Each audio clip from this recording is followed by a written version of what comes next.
itu berulang-ulang ya. Oke, oke, saya ulangi ini baru recording in progress ya. Assalamualaikum warahmatullahi wabarakatuh. Hari ini saya akan menyampaikan materi terkait dengan overview on precious metal deposit and the role of um, geologists in application techniques. Saya mereka-reka sebelumnya bahwa tema yang diberikan ke saya ini eh, adalah lebih ke fundamental overview ya, fundamental terkait dengan endapan mineral logam berharga. Apa saja logam berharga tersebut kita akan sampaikan nanti. Kemudian bagaimana peran dari economic geologist atau exploration geologist terutama terutama dalam hal eksplorasi, pemahaman tentang peralatan, teknik eksplorasi, metode eksplorasi, dan juga barangkali sampai ke laboratorium, pemahaman tentang analisis sampelnya sendiri, bukan hanya memahami teknik eksplorasi di lapangan, tetapi juga harusnya juga memahami bagaimana hubungannya dengan analisis sampel di laboratorium. Saya akan sampaikan nanti. Jadi sekali lagi saya sangat senang untuk berbagi pada pagi hari ini atau mengulang pada pagi hari ini. Sekilas saja barangkali sudah diperkenalkan. Terima kasih tadi. Mungkin sepertinya juga banyak. Sebentar ya, ini anak saya datang, TV-nya mati katanya. Sebentar, Mas. 1 menit.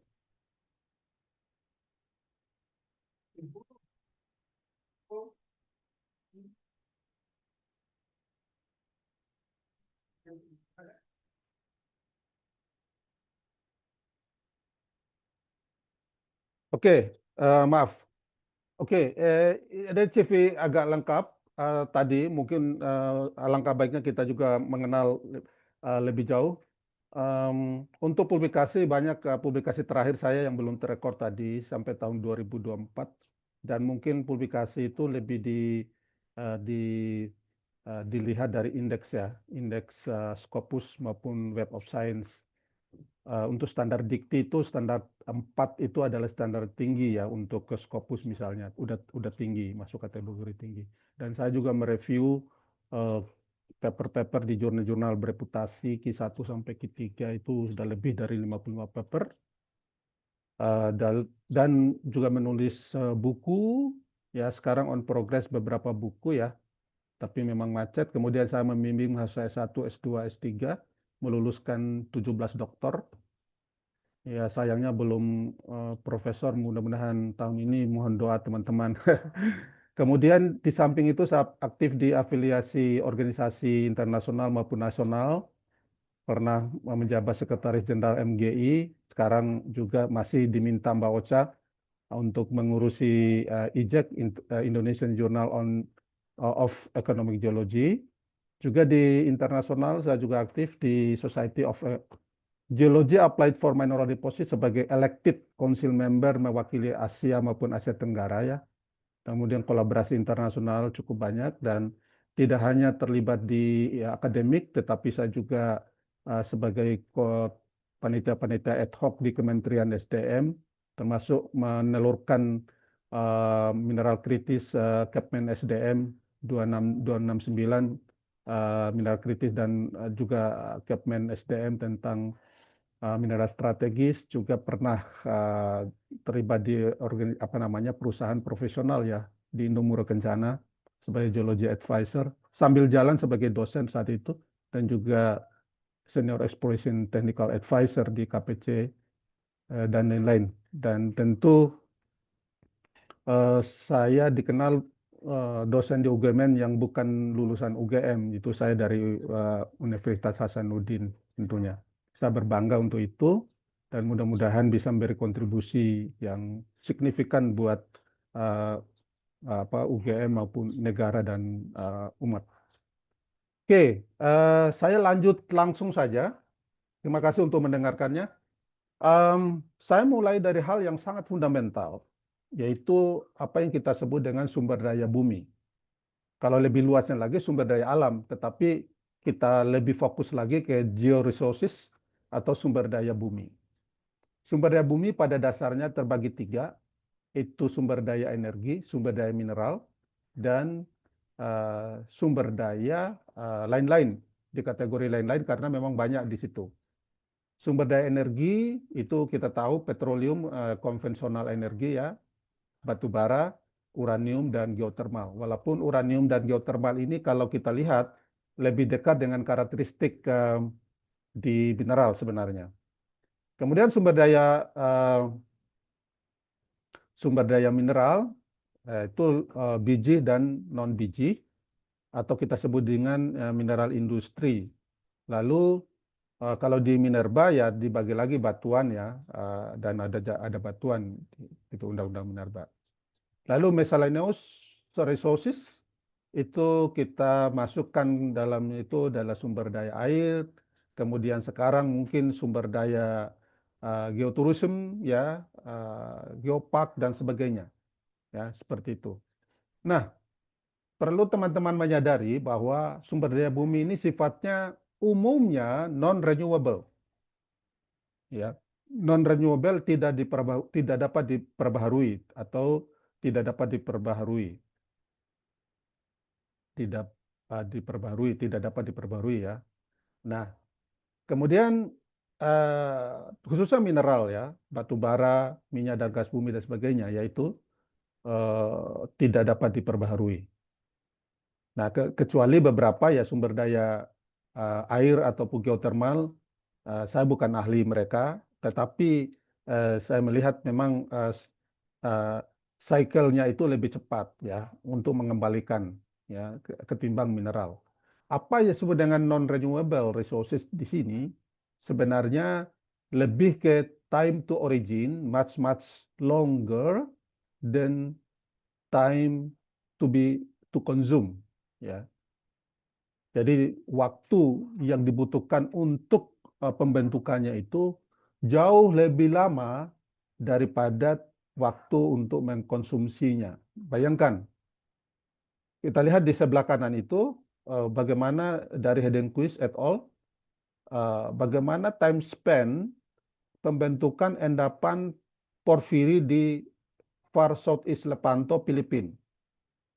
Dasarnya adalah melakukan dating mineral di potassic alteration, yaitu K-silicate. Apakah itu biotit, misalnya pakai argon-argon atau kalium-argon. Kemudian umur di dating lagi late clays dari argillic alteration. Kita lihat anggaplah ya rentang waktunya 1,4 juta sampai 1,2. Artinya butuh waktu sekitar 200.000 tahun untuk pembentukan sampai terbentuknya endapan tersebut, endapan porfiri tersebut. Di Batu Hijau lebih pendek lagi. Menurut riset, saya mengutip disertasi Steve Garvin, itu hanya 80.000 tahun. Tapi katanya, hanya 80.000 tahun kan lama kan? Dibanding dengan time to consume. Anda bisa bayangkan untuk waktu yang dibutuhkan untuk menambang sebuah porfiri itu paling lama 100 tahun.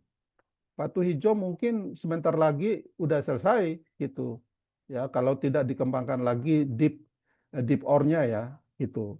Atau underground mining-nya gitu ya. Ya. Jadi eh, tidak seberapa dibandingkan dengan waktu pembentukannya. Itulah yang disebut dengan non renewable. Walaupun sekarang di belakang saya ada Merapi, mungkin 25 juta tahun yang akan datang udah bisa dieksplorasi kemungkinan adanya porfiri misalkan di bawahnya, ya kan? Ya, tapi waktu itu kan lama, waktu untuk bisa kemudian dia bisa dieksplorasi.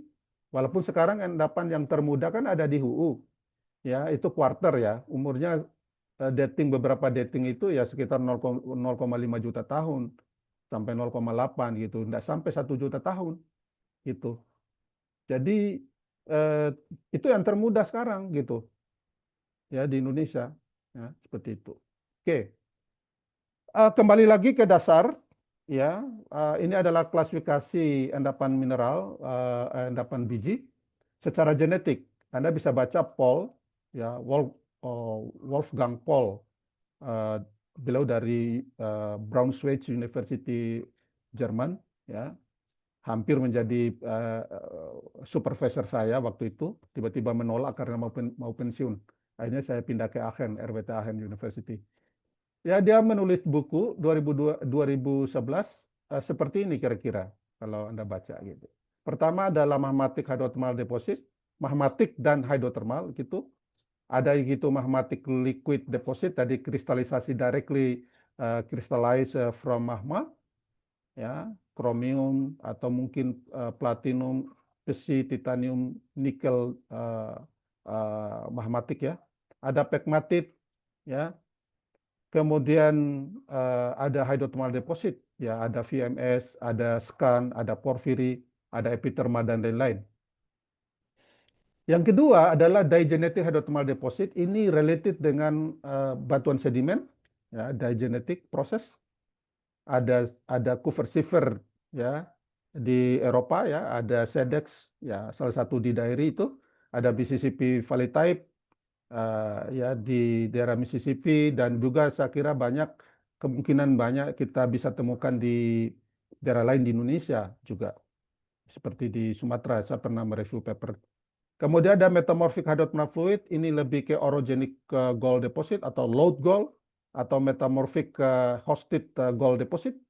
Ada residual chemical proses, ya, chemical weathering, ada mechanical atau placer deposit, ya, seperti itu.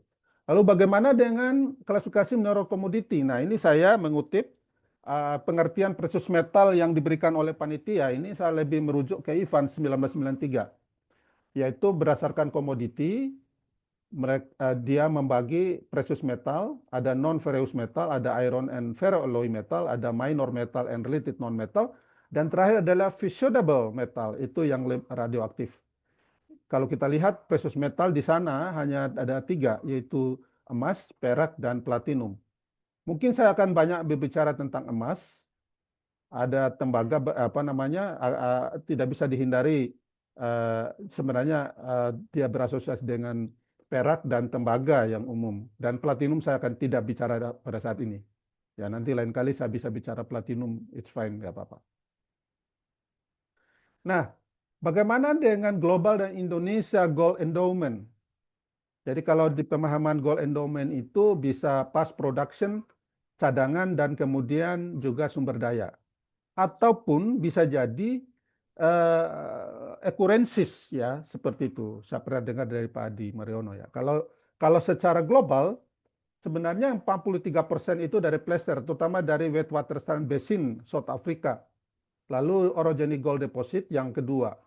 Jadi sebenarnya kalau dibanding Indonesia sangat berbeda, jauh berbeda. Justru di Indonesia ini porfiri dan skarn, terutama porfiri, itu menempati posisi pertama yang mendominasi sumber emas. Tapi kalau secara global, itu justru placer dengan orogenik. Yang lainnya relatif kecil, termasuk porfiri skarn itu hanya 9%. Ya, jadi karena porfiri skarn ini umumnya berasosiasi dengan porfiri, ya, terutama yang skarn CuAu, ya. Kalau skarn PBZN atau logam dasar berbeda lagi, ya, pembicaraan kita. Ya. Dan ini umur, ya, umur dari yang tua itu kita lihat di sini ada paleoplacer itu, kemudian orogenik relatif tua, neoarchean, tetapi juga tidak menutup kemungkinan kita bisa menemukan di Cenozoikum. Tetapi untuk endapan-endapan lain seperti epithermal, skarn, porfiri itu relatif lebih mudah dibandingkan tadi yang saya sebutkan di awal. Ya, terutama epithermal kan, karena dia shallow level. Kalau dia tua, mesti dia banyak tererosi, walaupun ada beberapa yang preserve, yang umur tua gitu. Oke, bagaimana dengan Indonesia? Lebih jauh untuk emas, ini adalah slide dari Pak Sukman Daru. Kita lihat ini data terbaru, ya. Kalau tadi itu dari PSDMPP, Badan Geologi, agak tua, tapi agak baru, sekitar 51,3% itu didominasi oleh porfiri emasnya. Ya kan? Yang kedua, kita lihat di sini adalah skarn. Yang ketiga adalah HSE, high sulfidation epithermal. Yang keempat adalah LS plus dengan IS yang memiliki kemiripan secara genetik. Jadi kalau kita lihat totalnya itu LSE demikian, kemudian juga HSE ini. Jadi ini slide saya khususkan epitermal karena kemarin baru 2 hari lalu saya juga berbicara di forum Society of Research Geology-nya Jepang ya secara online. Pak Adi Mariono saya lihat dia offline, beliau offline di Tokyo ya, saya online. Jadi kalau kita lihat di sini total gold endowment di Indonesia saat sekarang data terbaru dari Pak Sukman Daru yang dipresentasi saat MG Annual Convention di Padang itu lebih dari 10.000 ton ya emas seperti itu. Nah, bagaimana hubungannya dengan tectonic setting? Nah, kita lihat saya sedikit membahas tentang orogenik ya. Jadi kalau kita lihat ini bagaimana apa namanya tectonic setting, ini island arc, ini continental arc, di sini arc resiteran, di bawah ini yang di balik yang putih ini ada namanya back arc basin.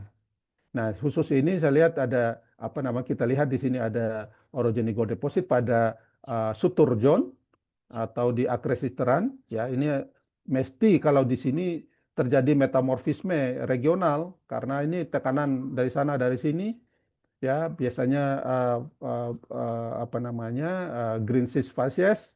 Nah, maka akan terbentuk sesar-sesar shear zone di sini ya sesar naik maupun sesar geser ya jadi kompresional dan transpresional regime. Nah, maka terbentuk di sini dia berasosiasi dengan batuan metamorf, maka ada yang kita sebut dengan metamorphic devolatilization.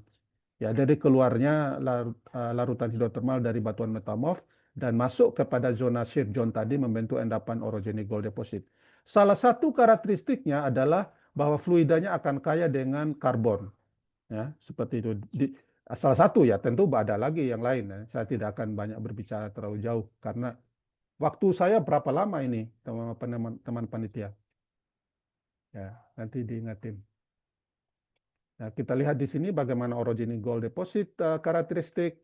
Ya, dia memiliki continuum model, ada yang namanya hypogonal di bawah, ada mesogonal, ada epigonal. Kalau Anda mau baca paper-paper kami, ada yang Bombana atau mungkin Buru atau mungkin Awak Mas ada Indonesia ya. Nah, salah satunya lagi adalah dia membentuk laminated vein. Laminated vein, jadi seperti berlembar-lembar begitu laminated. Lalu alterasi yang paling khas adalah karbon. Jadi apakah itu nanti apa native karbon atau mungkin ya grafit ya secondary graphite.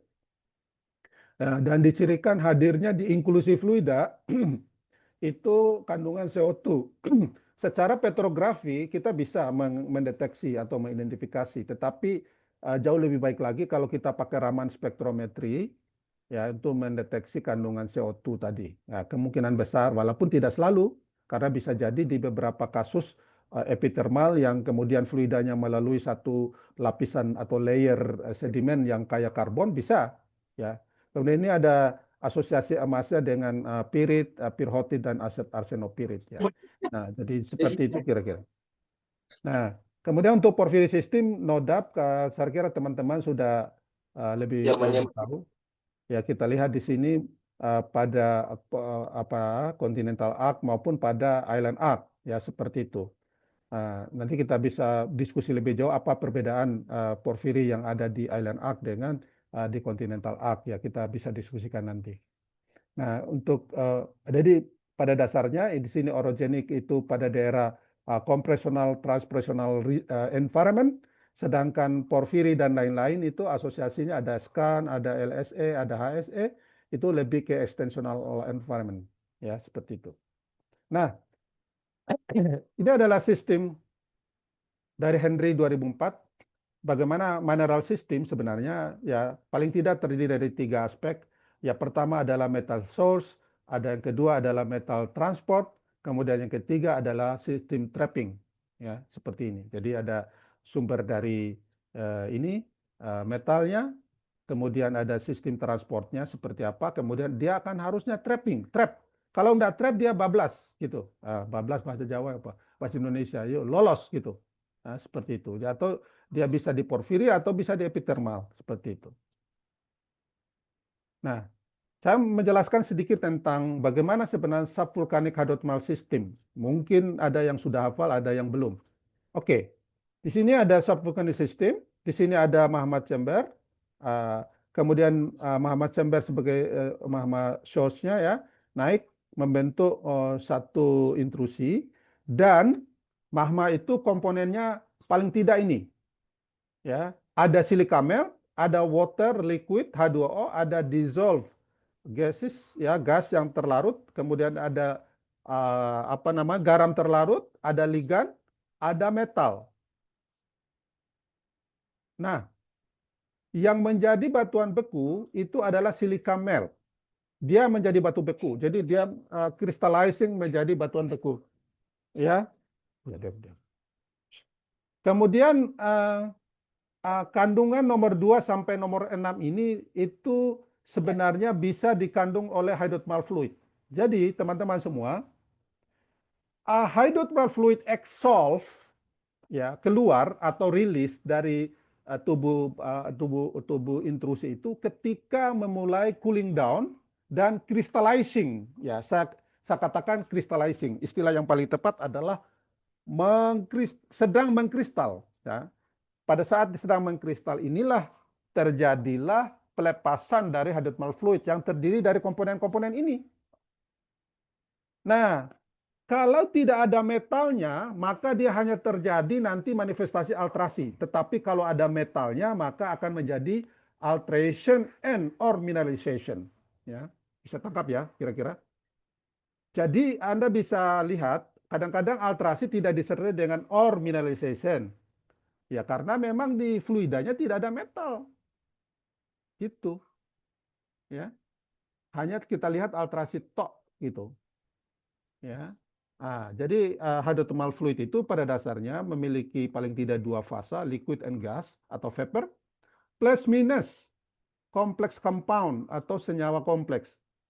Nah, senyawa kompleks ini nanti adalah reaksi antara ligan dengan metal itu membentuk senyawa kompleks. Kalau pada temperatur rendah, itu akan dalam emas misalnya, itu dalam bentuk namanya bisulfite gold sulfite ya, gold bisulfite complex AuHS2. Ada lagi sih spesies lain, tapi spesies yang paling utama ini. Ag juga demikian. Nah, pada temperatur tinggi ya, AU-nya dalam bentuk klorida kompleks gitu. Ya, temperatur tinggi itu batasnya kira-kira ya 300-400 lah gitu. Di bawah itu kan epithermal, di atas itu adalah porfiri gitu. Untuk CU-nya CuCl2. Namanya gold chloride complex seperti itu. Nah, mudah-mudahan udah bisa paham ini very basic konsep ya yang harus dipahami oleh teman-teman young economic geologist atau young exploration geologist ya. Seperti itu. Oke, mungkin ada yang belum familiar dengan fluid inclusion. Nah, fluid inclusion itu adalah fluida yang terperangkap pada saat kristalisasi dari fluida, siliceous fluid gitu.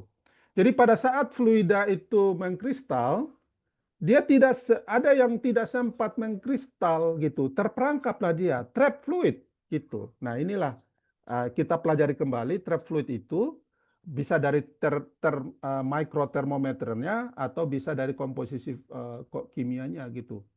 Nah, ini misalkan ya, ini adalah dari Trenggalek Watulimo. Jadi Anda bisa baca paper yang kami di Watulimo di publikasi di Geological Journal. Ini ya, misalnya di situ sangat kompleks. Ini polifase ini. Ada fluidanya, ada gasnya yang agak hitam ini. Kemudian ada saltnya, ada halitnya, kemudian ada logamnya. Nah, kalau ada logam seperti ini udah bisa diperkirakan kemungkinan adalah ini fluidanya fertile. Ya kan ada logam. Ya, jadi logam itu bisa macam-macam. Di sini yang terlihat di reddish brown refleksi ini adalah hematit.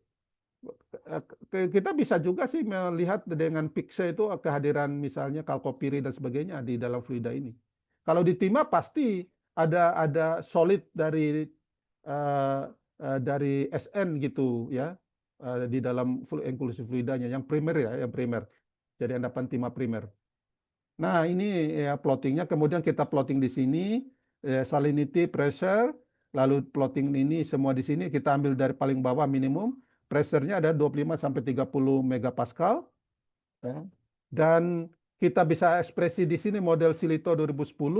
Ini ada skala 1 km. Kita plotting dari paleo surface-nya kan tadi pressure-nya. Kira-kira current position di Tasikmadu di Trenggalek itu seperti ini. Artinya salah satu alat eksplorasi ya kalau kita sempat melakukan analisisnya itu seperti ini. Jadi kita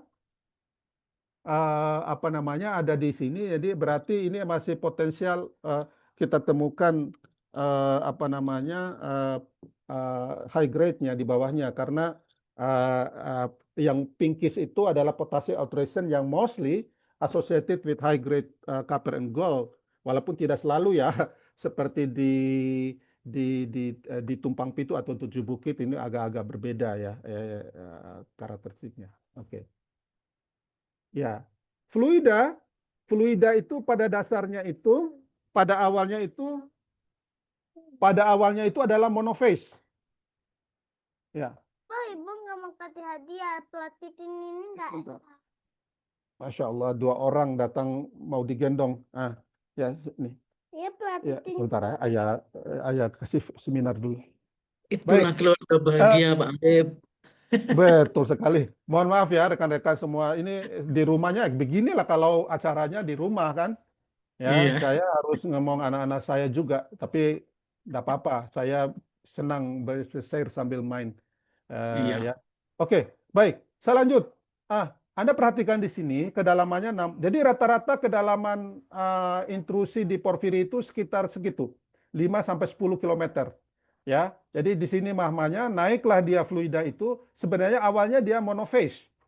Monophase itu single phase ya, tidak bisa dipisahkan. Tapi dia naik ke atas ya, volatil ya. Pada satu kondisi ya, pada sekitar 4 kilometer kan kedalamannya 5 sampai 10 ya. Pada kedalaman sekitar 4 kilometer dia akan separated dalam 2 fase, itu vapor dan liquid. Nah, inilah akhirnya kita dapatkan ada di situ liquid dan vapor di dalam inklusif fluida itu gitu. Ya. Nah, ini dia apa? Kalau gas like itu eh, bisa dengan dominan H2S atau SO2, atau kalau H2S itu reduced condition, kalau dia dominan itu SO2 dia oxidize. Nah, umumnya itu di porphyry system itu oxidize, itu dominan spesies gasnya itu SO2 gitu. Lalu ada liquid ini yang membawa logam-logam dalam bentuk klorida kompleks tadi itu ya seperti itu. Jadi teman-teman kalau kita lihat di sebelah kanan naiknya ke sini, ini pada satu saat fluida akan membentuk pada satu temperatur sekitar 500 derajat Celcius ya kedalaman sekian apa litostatik ya dia ini pada hidrostatik itu akan membentuk potassic alteration. Tapi kemudian fluida akan uh, uh, akan apa namanya temperatur akan menurun ya dia membentuk late argillic atau late sericitic itu seperti itu. Oke, jadi sekali lagi gold transport dan deposition ini bisa dari banyak spesies sebenarnya. Tetapi yang paling dominan adalah AuH2 pada kondisi temperatur rendah. Sedangkan pada kondisi temperatur tinggi AuCl2. Ya, kita lihat dari Gammon and William Jones ini. Ya, tolong banyak baca aja sih sebenarnya ya. Ini kayak gini-gini banyak sih menjelaskan bagaimana mereka lakukan eksperimen pada satu temperatur yang tinggi dia AuCl2 akan naik ya seperti itu pada kondisi boil brine. Pada kondisi boil vapor juga demikian kalau kita lihat pada temperatur 400 dia naik AuCl2. Tapi pada kondisi temperaturnya naik tinggi itu maka dia akan menurun AuHS2-nya. Reaksinya seperti ini rekan-rekan semua. Reaksinya seperti ini pada kondisi AuHS2 tadi kalau dia bereaksi dengan air maka akan terendapkan Au solid. Makanya kita lihat adanya emas yang free gold di endapan epitermal. Nah, ini disukai oleh penambang rakyat karena umumnya dari free gold dia Au solid, Au pangkat 0. Nah, itu karena dia pakai amalgamasi gampang gitu. Tetapi kalau di porphyry system Tidak demikian. Ada AU solid, tetapi nanti saya akan jelaskan AU itu tidak hanya dalam AU solid. AU di porfiri bukan hanya dalam bentuk free gold, tetapi juga dalam bentuk inklusi dan juga dia incorporated di dalam struktur kristal dari sulfida. Ya, seperti itu. Nah, ini model dari porfiri dari yang terbaru dari Dave Cook et al. 2017. Kita lihat bagaimana model ini dibangun, kemudian dipakai dalam hal pemanfaatan menggunakan mineral chemistry, terutama klorid, itu strontium dan titanium, itu menjadi salah satu factoring to ore untuk eksplorasi porfiri menggunakan kimia mineral, ya, dari beberapa diagnostik mineral, terutama klorid yang abundan, ya, dari sistem dari propylitic sampai dengan green rocknya di luar. Oke, berbicara porfiri tidak kita pisah-pisahkan dengan Venn-led system atau Stockwell system. Nah, ini apa namanya, klasifikasi dari Venn system di porfiri banyak sekali sebenarnya rekan-rekan, A sampai D. Nah, kemudian A sendiri itu ada AM, AB itu di magnetit, biotit. A ini kemudian AB.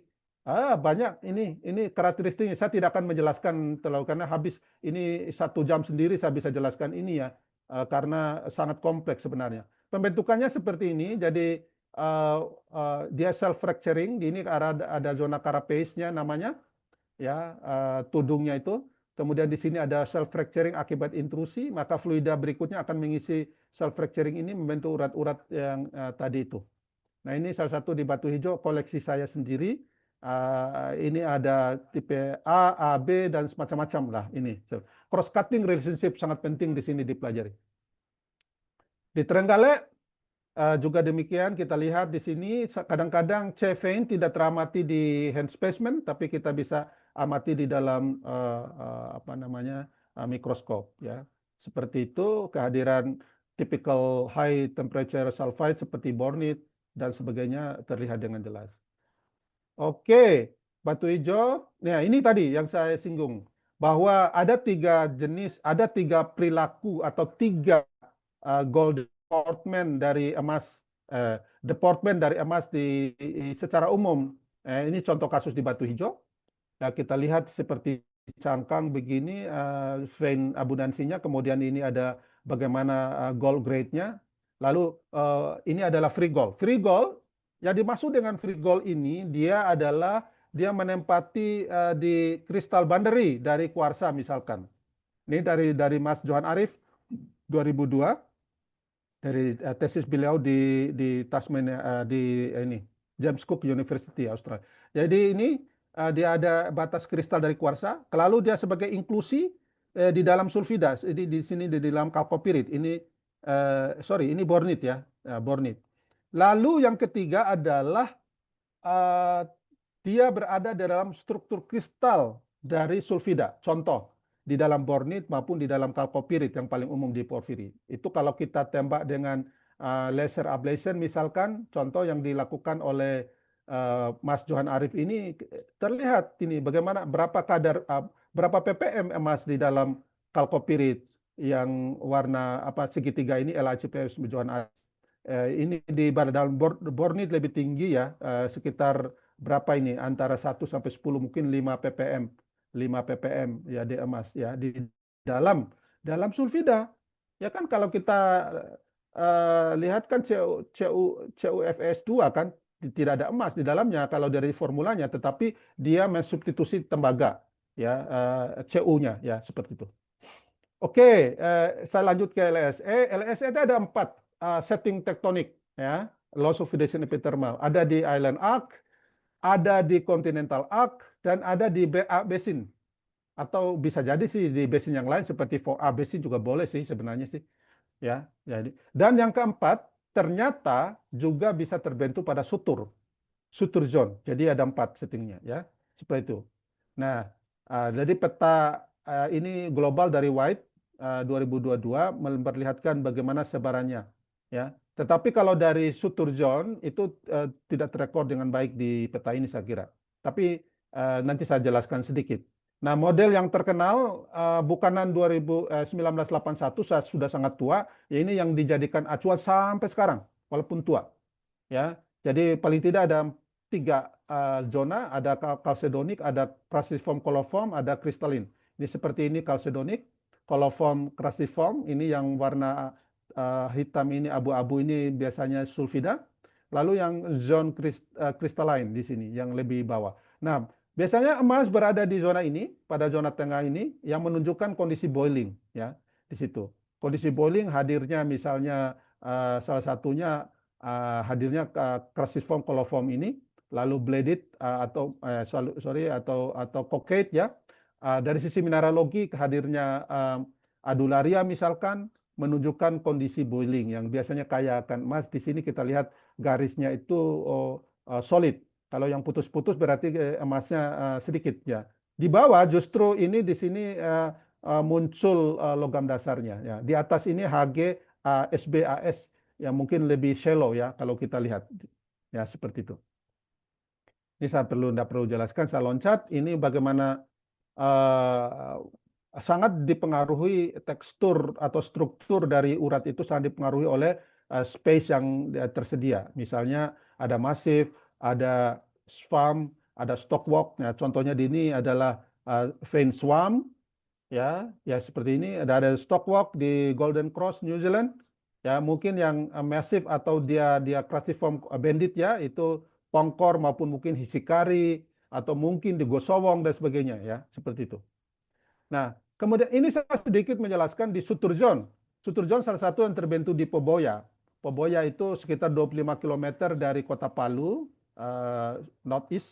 Ya, itu ada di formasi kompleks metamorf Toboli yang umumnya pratersier, ya seperti itu. Ternyata bisa. Nah, ini dipengaruhi oleh second order dari sesar major fault Palu Koro, ya seperti itu. Jadi dia bisa terbentuk pada zona sutur, ya seperti itu. Nah, jadi di Indonesia ada 4 setting tersebut, ada back arc, ada sutur, ada continental arc, dan ada di island arc. Nah, yang paling banyak tentunya untuk low sulfidation epithermal ada di continental arc, salah satunya yang tersebar di Pulau Sumatera dan mungkin sebagian di West Java, ya seperti itu. Dan island arc mungkin yang lebih ke timur di Eastern Sunda sampai Sumbawa, ya atau mungkin di Gosowong, di Halmahera itu lebih ke island arc misalkan. Suturjon, back arc. Nah, ini back arc saya akan jelaskan sedikit karena saya termasuk unconventional ini sedikit. Jadi salah satunya adalah Petung Kriono Prospect di Pekalongan. Ya, kalau kalian perhatikan, teman-teman perhatikan pada zaman pembentukannya, walaupun belum ada dating yang valid ya, itu pada Miosen, Pliocene ya, back abesin itu ini merupakan back abesin. Kalau Banyumas mungkin lebih ke Foabesin berdasarkan Lundin.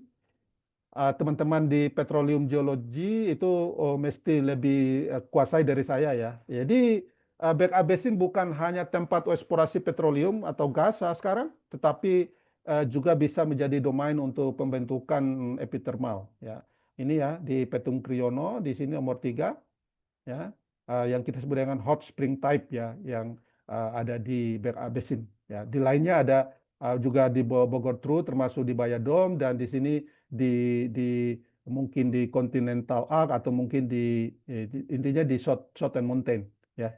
Ya, ini perlu di riset lagi. Ini model porphyry system dan berasosiasi dengan high sulfidation epithermal di lithocap.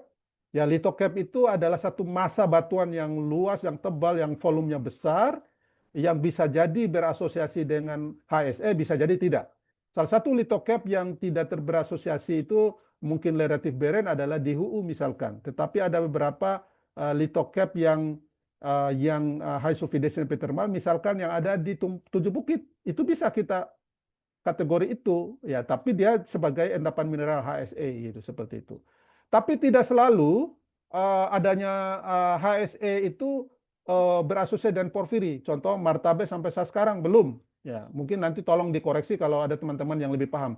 Jadi makanya di tulisannya Pak Van Leeuwen dengan Mas Irianto Rompo itu ada dibagi 2. Jadi HS1 dan HS2 gitu. Ya, jadi ada yang beren, ada yang associated dengan porfiri. Seperti ini sangat sistematik, mulai dari Fagi, silika, kemudian kaolin, kemudian ailit, mormoriloni sampai dengan propilitik ya dari model yang ada. Ya, bagaimana prosesnya pembentukan? Dia terbentuk pada oleh fluida yang asam. Jadi fluida yang asam itu berangkat dari seperti ini kira-kira. Jadi dari bawah fluida naik, magmatic fluid, lalu dia akan separated gas phases dengan liquid phases. Ya biasanya high SO2 ini sumbernya kalau dia tinggi begini dia oxidized condition. Maka akan nanti itu gas ini akan bereaksi yang kita sebut dengan pada temperatur rendah ya, sekitar 300 derajat Celcius, sulfur dioxide itu akan mengalami namanya disproportionate. Ya, jadi ini akan bereaksi dengan air lalu akan membentuk asam H2SO4. Nah, asam inilah yang menyebabkan terjadi batuan menjadi leach out ya akibat pH fluidanya asam. Termasuk HCl juga pada kondisi shallow, low temperature, maka dia akan mengalami pH yang sangat rendah, akan membentuk mineral-mineral yang penciri dari pH rendah itu seperti dikite, kaolinite, atau pyrophilite. Tapi pada pH lebih netral dia hanya membentuk sericite, seperti itu kira-kira. Oke, ini mungkin teman-teman semua, ini saya pernah berkunjung di Kasuga di Nansatsu distrik di Southern Kyushu Island, ya. Jadi dia basically dia fagi begitu sehingga mudah berinteraksi dengan air sehingga sulfidanya akan berubah menjadi gotit atau hematit ya, jadi dia korosif ya dan warnanya jadi coklat seperti ini. Kalau ada permeable zona yang permeable dia juga akan berkembang seperti layer seperti ini. Nah, intinya adalah HSE bisa berasosiasi dengan porfiri, bisa berasosiasi dengan intermediate sulfidation. Sebagai contoh ideal adalah di Lepanto. Kalau yang dekat mungkin ada di Tujuh Bukit ya. Tujuh Bukit. Saya dengar ada juga LSE di dekatnya, cuma terekspos dengan jelas ya. Tapi yang pasti itu HSE dengan porfiri sistemnya. Nah, ini saya melanjut pada aspek kedua, itu the role of geologists in application techniques. Challenge dalam eksplorasi dari slide-nya Pak Sukumandaru. Yang pertama adalah mendevelop new project. Ya. Nah, ini akan banyak mendapatkan tantangan yang berarti ke depan karena eksplorasi adalah going deeper and going harder. Ya, seperti itu. Oleh sebab itu perlu pengembangan dari new concept atau dalam new concept dalam geologi maupun dalam eksplorasi tentunya. HUU itu dieksplorasi sangat lama ya, kalau nggak salah lebih dari 20 tahun ya. Tapi tidak menyerah, dikembangkan terus konsep-konsepnya sehingga akhirnya di discovery. Kemudian application new technology ya, baik itu di aspek teknologi geokimia maupun teknologi geofisika tentunya. Advanced exploration techniques and approach dan higher tentunya tantangannya adalah cost-nya lebih tinggi. Nah, bagaimana apa yang harus disiapkan oleh teman-teman geologis yang GAN ini? Ya, pertama adalah geologis must have a strong fundamental in basic geology. Nah, ini kita melihat kembali ke kurikulumnya seperti apa, ya, seperti apa. Makanya adanya akreditasi LAM Teknik itu mengakreditasi setiap 5 tahun prodi itu untuk melihat apakah kurikulumnya sudah inline dengan perkembangan yang ada atau tidak. Maka tetap saja geologis itu harus memiliki fundamental yang kuat. Nah, salah satu misalnya di dalam ini ada pemetaan, ada mata kuliah pemetaan geologi kalau di UGM, mungkin ada kuliah lapangan mungkin di beberapa universitas lain. Lalu geologist must have a strong mineral deposit concept. Nah, ini yang saya maksud tadi. Harus paham tentang tipe endapan, harus paham bagaimana karakteristik setiap tipe endapan dengan baik, Karakteristik ini macam-macam. Ada mineralogi, geokimia, fluida, kimia mineral, isotopnya, dan sebagainya. Harus paham bagaimana pembentukannya, model genetiknya. Seperti itu. Kemudian yang GAN ini must have a strong knowledge in exploration model. Exploration model itu apa, Pak? Exploration model itu dibangun dari model genetik. Jadi aplikasi dari model genetik, pemahaman model genetik yang baik, maka akan mengakibatkan pemahaman model eksplorasi yang baik dari teman-teman semuanya. Nonsense, I don't believe if you lack of knowledge on genetic model, I believe you cannot develop exploration model very well. Ya, jadi exploration model itu adalah bagaimana tahap-tahapnya, mulai dari regional sampai rinci, bahkan sampai studi kelayakan, ya, AMDAL. Kemudian bagaimana metode yang bisa terapkan, the most appropriate method, kemudian bagaimana strateginya. Yang kedua, terakhir adalah a key success of discovery, the right man, the right concept, and the right exploration method and stages. The right tool, application techniques, including laboratory tool and analysis. Oke, sedikit lagi, beberapa slide. Jadi eksplorasi itu kalau teman-teman membaca kembali buku tua dari Peters, ya, Geology Exploration, ya kalau nggak salah judulnya adalah Exploration is entire sequence of work, ranging, ya, jadi sebuah sekuen pekerjaan yang secara menyeluruh dari reconnaissance sampai pada evaluasi sampai mencari additional ore in the mine. Ini yang kita sebut dengan brownfield exploration, ya. Ada greenfield, ada brownfield. Nah, ini tahap-tahapannya seperti ini. Jadi urutannya. Nah, ini akan mempengaruhi apa saja teknik yang harus dikuasai oleh rekan-rekan semuanya. Mulai dari remote sensing-nya, geochemical survei-nya, sampai geophysical survei, dan sampai pada pilot metallurgical studies-nya. Ya, paling tidak paham. Ya, seperti itu gitu, ya. Nah, ini walaupun sudah diganti dengan SNI 2017 kalau nggak salah atau 2011, tetapi saya suka di sini karena menyiratkan bagaimana urutan eksplorasi, mulai dari reconnaissance, prospecting, general exploration sampai pada exploration. Saya dengar-dengar pemerintah akan mengadakan lagi hypothetical resources untuk kebutuhan nasional, mungkin untuk seperti yang occurrences dan sebagainya itu bisa masuk di sini, ya. Kalau berdasarkan CPI, KCMI maupun JORC mungkin tidak. Nah, ini adalah metode-metode yang harus dipahami oleh rekan-rekan semua.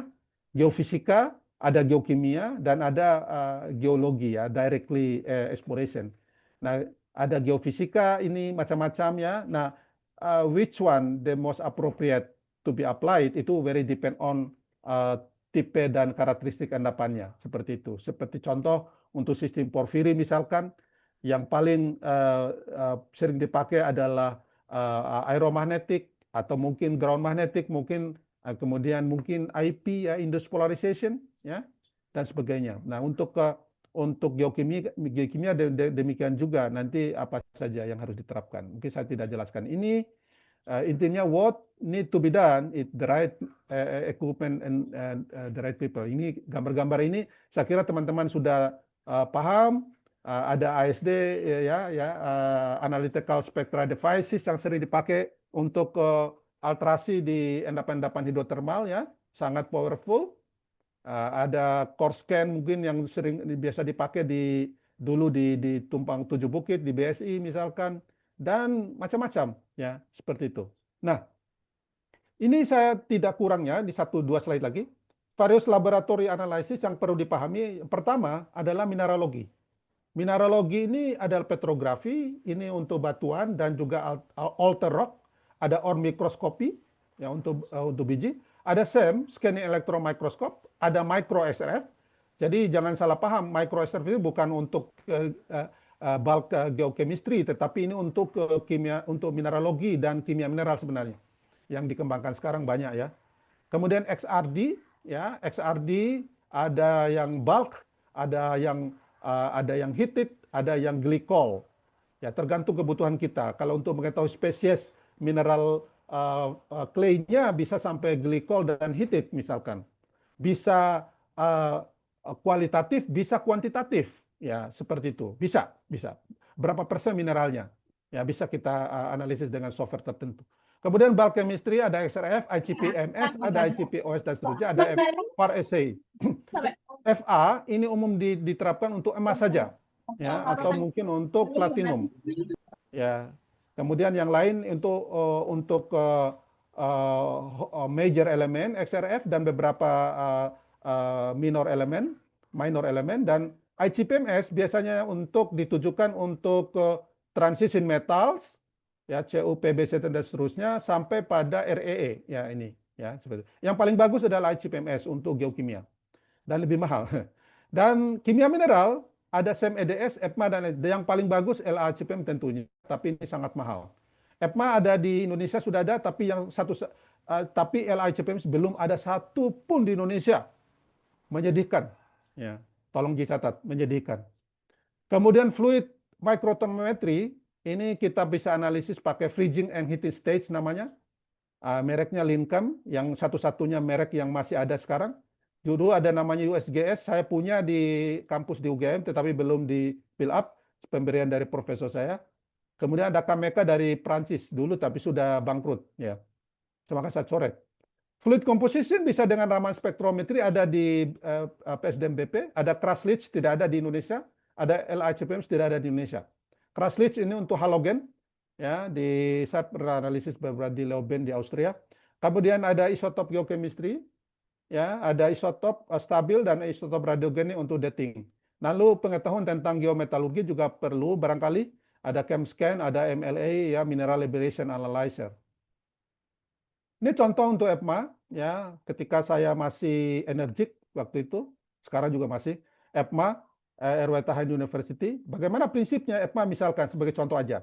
Ini elektron gun ditembakkan, lalu menembakkan sampel kita di sini, lalu dibaca oleh oleh kristal dengan yang kita ketahui spacingnya, ya, hukum Bragg.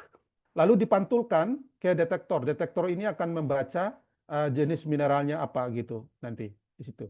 Ya, mineral yang komposisinya, komposisi kimianya. Nah, komposisi kimia dari mineral itu tadi kita bisa compare dengan standar yang ada bukunya gitu. Ya, baru kita ketahui. Jadi salah satu cara dulu untuk mengetahui mineral apa itu yang mineral tidak bisa diidentifikasi dengan mikroskop, ya, atau dengan XRD, itu kita bisa pakai EPMA. Demikian dulu ya, saya kira untuk tahap awal ini kita akan masuk pada sesi diskusi. Terima kasih. Assalamualaikum warahmatullahi wabarakatuh. Waalaikumsalam. Terima kasih banyak kepada Pak Arifuddin Idrus atas penyampaian materinya. Sangat insightful dan semoga akan bermanfaat untuk kita semua. Selanjutnya kita akan melanjutkan pada sesi diskusi dan tanya jawab. Bagi teman-teman yang ingin bertanya, bisa langsung raise hand atau bisa disampaikan melalui kolom chat. Di sini sudah ada pertanyaan dari Pak Jundan Arif. Pak Arifuddin, mohon share tentang metalurgi tes dalam emas deposit ini. Apakah sama perlakuan metalurgi tes untuk low dan high sulfidation? Apakah rekomendasi metalurgi tes untuk mengarah ke sumber daya atau RPEE konsep? Nah, mungkin dapat dijawab oleh Pak Arif. Dipersilakan. Saya baca lagi dulu. Baik, Pak. Mas Jundan menyampaikan metallurgical test, ya, emas deposit. Apakah sama perlakuan tes untuk low sulfidation? Oh, oke. Untuk low sulfidation dengan mungkin porfiri, misalnya gitu ya. Ya, oke. Kalau metallurgical test untuk low sulfidation dan high, dan high ini. Jadi setahu saya Mas Jundan, untuk low sulfidation biasanya dipakai paling tidak dua. Yang pertama adalah physical process, ya, karena gini, physical process ini kan secara lingkungan itu menguntungkan, ya, dan eh, biasanya bisa dapat di aplikasi pada endapan epidermal sulfilasi rendah karena umumnya emasnya itu free gold. Jadi kalau free gold kan mudah dipisahkan secara eh, fisikal, Mas, secara mekanikal. Ya, jadi eh, dia biasanya pakai shaking table kayak gitu, ya, sehingga nanti terpisah antara apa namanya antara emasnya yang memiliki gravity tinggi dibanding dengan mineral-mineral lain yang relatif rendah, kan seperti itu. Nah, apabila itu bisa berlaku apabila emasnya itu lebih apa kasar, Mas. Saya sudah tidak tahu juga berapa besar kekasarannya ya. Ini teman-teman metalurgi tentu jauh lebih paham dari saya. Nah, apabila dia itu ukurannya halus, kan ada juga epithermal mungkin ukuran halus, maka dia tidak mempan, kalau tidak mempan dengan physical proses, ya maka dia mau tak mau ya pakai pakai cyanida, Mas. Harus chemical kan? Ya gitu. Ya seperti itu. Ya. Nah kalau high sulfidation tidak bisa pakai shaking table.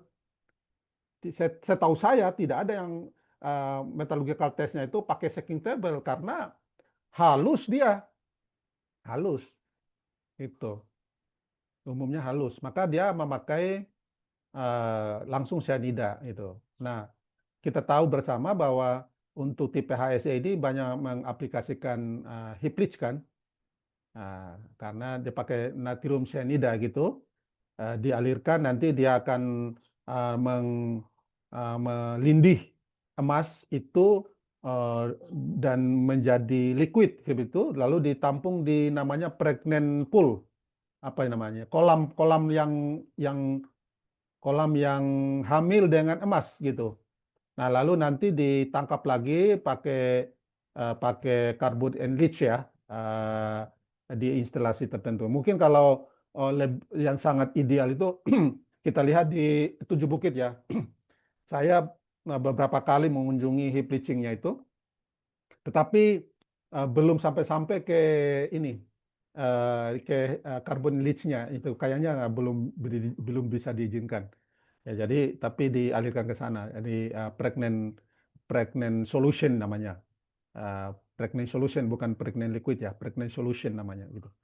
Nah, eh, kalau porfiri beda lagi, Mas, karena eh, dia kan banyak porfiri kan sebenarnya main produknya adalah tembaga kan ya, atau molybdenum ya kalau ada seperti di politolita, tapi kan belum sampai ini. Yang banyak di Indonesia kan porfiri CuAU ya.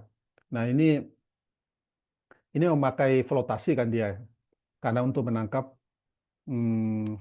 apa tembaganya ya. Nah, jadi nanti uh, uh, prinsip flotasi itu prinsipnya yang saya ingat itu kan dia uh, apa mineral itu ada yang menyukai bubble dan tidak menyukai ya gitu. Dia nempel begitu ya seperti itu. Lalu tidak semua juga nanti kan yang kita tidak kita ambilkan hanya kalkopirit kan, bornit kan. Sedangkan piritnya kan sulfida juga uh, uh, juga sulfida kan, dia juga nempel. Tetapi nanti ada permainan pada pH kalau nggak salah ya. Jadi nanti pH-nya dimainkan, maka akan terpisah antara pirit dengan kalkopirit dan bornit tadi. Ya, itu. Itu. Nah, bagaimana dengan REE? Nah, apa itu REE? Bukan. Rekomendasi metodologi untuk mengarah Yang ke untuk RPE Pak Arif, yang kira-kira dengan adanya metalurgitas itu kan kita untuk mengarah kepada sumber daya. Yang kaitannya dengan SNI report, itu kan sudah ada yang pada akhirnya dapat diekstraksi secara ekonomis. Hmm, Nah, berarti kan kita bisa memilih salah satu dari ya, sekian metalurgi betul. tes. Nah, itu kira-kira dari tiga, tiga hal tadi yang disampaikan Pak Arief, kira-kira yang lebih mudah dan Ya. mendukung untuk RPE atau ekstraksi tadi dalam SNI yang yang paling mudah dan paling praktis, tapi dia Ah, diizinkan gitulah. iya, iya. Yang paling Ya, itu tadi, Mas, agak susah juga menjawab karena tergantung tipe endapan tadi ya. Karena kan Iya, harus appropriate kan dengan karakteristik endapannya. Kalau paling mudah kan tadi eh, yang tadi itu kan apa namanya physical ya, kan tinggal meja goyang physical. aja kan, atau pakai karpet Ya, ya, pakai karpet kan itu ya. penambang ilegal. Tapi shaking table dan mungkin cyanida, Mas, Mas yang paling paling mudah itu. Ah, ah. Oke, oke. Ya, ya, Makasih Pak ya. Arif. Makasih, Ya, ya. makasih. Makasih geologi senior kita ya. Silakan yang lain. Mungkin ada yang ingin diskusi. Saya tidak ahli semua, tetapi mungkin bisa membantu memberikan beberapa ini ya, membantu memberikan eh, apa diskusi awal seperti itu. Ya, mungkin yang GAN ini kalau terkait dengan konsep endapannya itu silakan ya. Saya lebih confidence di situ kalau kalau ada hal yang bisa ditanyakan, yang ingin ditanyakan. Oh, ini ada nih, Mas Yusuf. Seberapa efektif analisis geokimia seperti analisis epidot? Oke, good question ya. Gini Mas, uh, ini pertanyaan yang menarik. Kalau saya melihat eksplorasi untuk menggunakan kimia mineral ini, factoring to ore dengan memakai kimia mineral tertentu ini, itu adalah sesuatu yang butuh waktu yang lama dan mungkin tidak begitu praktis dalam tahap awal. Ya, jadi kalau kita yang paling umum kan jelas geokimia sedimen, geokimia soil, ya kan? Kemudian geofisika, yaitu tahap yang paling cepat dan bisa langsung dieksekusi dengan cepat. Sekarang kimia mineral kan kita perlu menunggu lama kan, harus kirim dulu ke laboratorium analisa kimia mineral, ya pakai EPMA atau tidak bisa pakai EPMA. Kalau strontium dengan titanium, mungkin titanium masih bisa, tetapi strontium mungkin lebih pas menerapkan memakai LAICPMS misalkan. Nah, itu mungkin akan bisa efektif kalau metode-metode tadi yang konvensional ya tanda kutip yang saya sebutkan tadi itu not workable. Sehingga kita masih mencurigai ini mesti ada endapan di bawah ini, konsil deposit. Nah, ini bisa kita pakai. Efektif. Karena itu pernah diaplikasi di beberapa tempat dari papernya Dave Cook. Coba baca.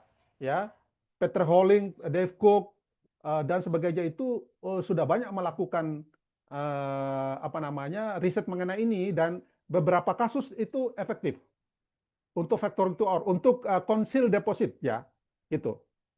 Ya, kalau tadi metode-metode sebelumnya itu belum efektif, ya, belum bisa memberikan ini. Salah satu alternatifnya memakai kimia mineral, klorid misalkan, ya, rasio titanium strontium misalkan itu bisa dipakai. Di samping itu mungkin metode-metode menggunakan misalkan plagioklas untuk melihat fertility, mahma fertility. Banyak sih Mas, zircon bisa kalau tapi zircon chemistry kan pakai LiCPMS ya, karena dia pakai yttrium dan itu kan nggak bisa itu europium itu harus pakai LiCPMS. Bisa. Jadi catatannya seperti itu menurut saya. Terima kasih ya Mas Yusuf.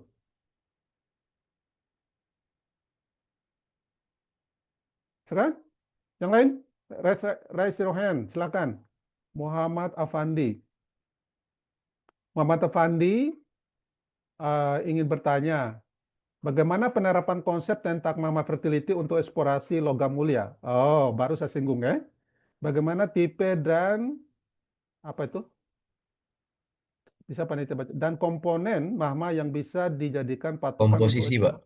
oh, Bagaimana tipe atau komposisi. komposisi magma? Oh, oke, Mas. Mas Afandi, thank you very much. Pertama, saya kira tidak ada dikotomi science and professional industry. Itu saya harus pahamkan ke teman-teman muda. Karena gini, kadang-kadang kita maunya bekerja saja tanpa belajar lagi gitu. Nah, ini karena menganggap bahwa udahlah kampus sudah ditinggalkan, sekarang bekerja. Enggak. jadi penerapan Mahma Fertility itu juga bisa membantu. Apakah kira-kira terutama endapan-endapan yang konsil loh, ya kan?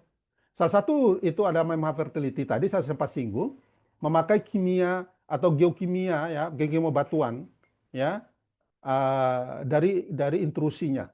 Ya. Nanti kita lihat apakah apa namanya, ntar saya ada pertanyaan berikutnya, tapi saya nggak mau fokus dulu. Jadi nanti kita bisa membantu nanti Mama Fertility apakah fertile atau infertile itu dengan menggunakan eh, aspek mineralogi tentu, aspek geokimia batuan dan kimia mineral. Contoh kimia mineral aja deh.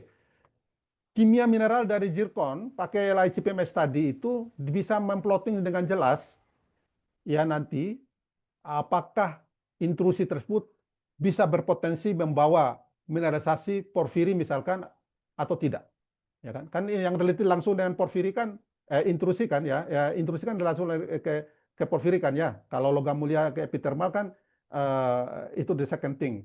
Nah, menurut saya bisa paralel. Studi tentang Mahma Fertility itu sangat penting.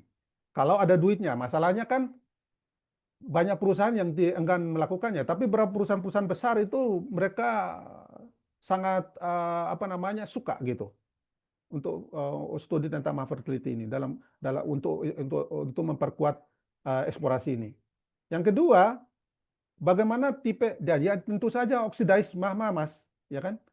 Atau mungkin nanti yang magnetite series gitu untuk porfiri ya. Tapi kalau Anda mau mencari apa namanya timah ya beda lagi gitu kan. Ya S-type granitoidnya atau mungkin nanti ilmenite series kan begitu, ya kan? Tapi kalau untuk porfiri ya jenis mahmanya yang harus yang magnetic series gitu misalkan ya dan komponen mahma atau komponen mahma ya itu tadi ya secara geokimia bisa secara mineralogi bisa gitu ya kan mineralogi kan bisa dicek ya mahma ada magnetit atau ilmenit di situ atau secara geokimia juga bisa plotting nanti kandungan silika mungkin yang kal alkalin jadi antara silika versus alkali total alkali ini nanti kan keluar affinity yang ada kal alkalin. Nah, itu yang paling favorable untuk porfiri sistem. Tetapi dia kalau dia lebih silikaan lagi dia akan berganti dia molybdenum porfiri gitu. Ya kan? Seperti itu, Mas. Jadi bisa gitu. Dan menurut saya yang paling bagus adalah kombinasi untuk semua hal ini dengan metode-metode konvensional tadi dalam hal eksplorasi gitu. Begitu, Mas Fandi, ada komen atau ada mungkin tidak begitu perfect jawaban saya? Iya, sudah, Pak. Terima kasih, Oke, Pak. bagus. Terima kasih. Kemudian apa kelebihan dan kekurangan FIRE method dalam Oke, FIRE assay ini kelebihannya adalah terutama untuk refractory gold, Mas. Kalau emasnya itu refraktori, misalkan dia ada di dalam kristal dari sulfida, maka kita tidak bisa memakai AAS langsung. Kan dia tersembunyi dalam kristal. Kita harus bakar dulu, bongkar dulu dia, baru kita analisis pakai AAS, baru terdeteksi. Contoh yang paling ideal adalah di sistem Charlin. Anda tahu kalau si Charlin type, emas itu ada di dalam arsenian pyrite. Ya, contohnya di sana di Ratatoto, Mesel. Ya. Jadi emasnya itu di dalam pirit yang kaya akan arsenik. Kalau kita pakai AAS biasa, nggak bisa terdeteksi. Maka kita harus pakai FIRE assay. Itu kelebihannya di situ gitu. Ya kelemahannya ya mahal. Seperti itu ya. Mahal, tapi kalau kelebihannya banyak. Maka saya selalu, even kalau saya studi tentang ya untuk perusahaan ya, kalau saya bekerja dengan perusahaan itu misalkan itu mesti pakai FIRE assay ya, gitu. Walaupun epithermal ya, apalagi yang dapat yang lain gitu. Gimana Mas? Mas dapat tadi? Mas, oh tidak ada namanya, nama HP-nya nih Xiaomi. Tertangkap? Ada feedback, Mas atau Mbak? Terkait, ya, oke, selanjut pada pertanyaan berikutnya. Terkait dengan orogenic gold, saya melihat bahwa keberadaan endapan orogenik cenderung sedikit dibanding tipe lain. Padahal secara tektonik cukup aktif. Apakah ini? Oke, gini Mas. Tektonik aktif tidak, justru pada tektonik aktif itu tidak favorable untuk pembentukan orogenik gitu ya. Siapa nih Mas? Siapa? Mbak Nindya. Ya, Mbak Nindya ini dulu saya punya nama mahasiswa saya Mbak Nindya, tapi mungkin Nindya yang lain. Oke, justru tidak favorable pada yang tectonic setting seperti pada arc busur itu nggak bisa gitu, ya kan? Justru dia harus pada setting yang tua, pada biasanya itu pada metamorphic kompleks gitu ya. Jadi tidak pada yang tua, yang aktif tidak. Ya seperti itu. Kalau subduktif aktif kan dari selatan ke utara di Sunda Banda, subduction zone kan metamorfnya kan belum muncul, ada di bawah laut sana kan suturnya. Ya kan? Ya kita nggak bisa eksplorasi sana. Nah, gitu ya.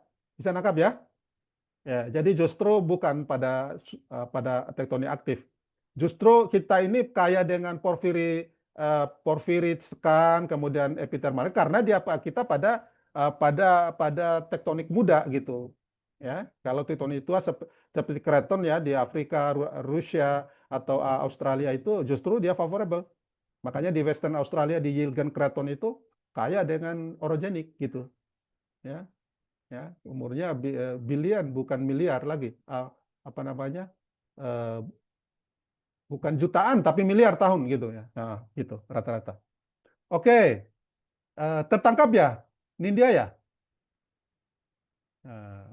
Nggak mau.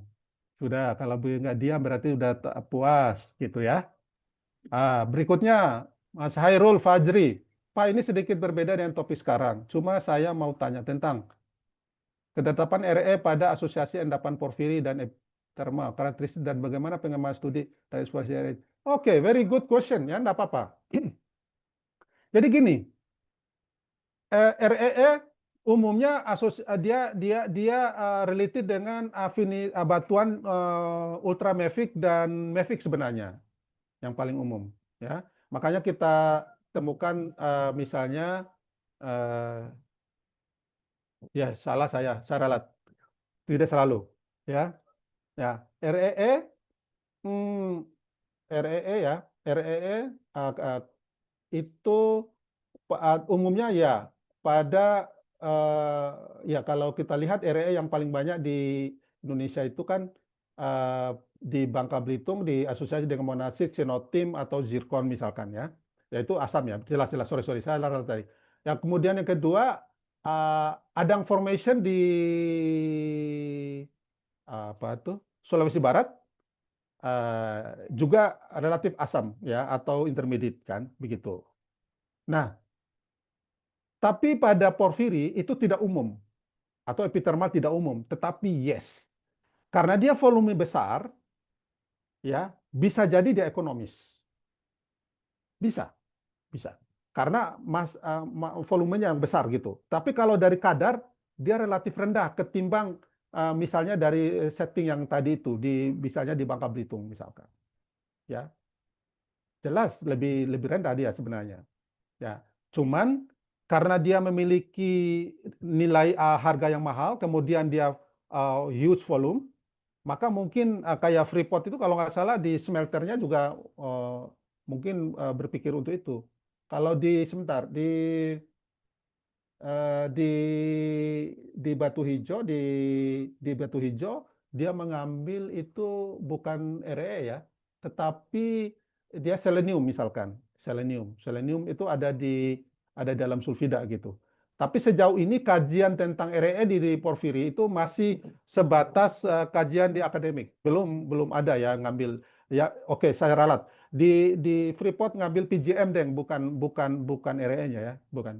Ya, tapi masih Berarti dari masih kajian akademis saya kira RE di porfiri sistem. Apalagi epithermal saya kira tidak ya. Ya kalau epithermal. Tapi porfiri mungkin bisa jadi satu saat menjadi salah satu yang menarik. Ada papernya. RE di porfiri ada banyak ya, bisa dibaca. Kemudian oh ini ada pertanyaan komite tadi. Bagaimana?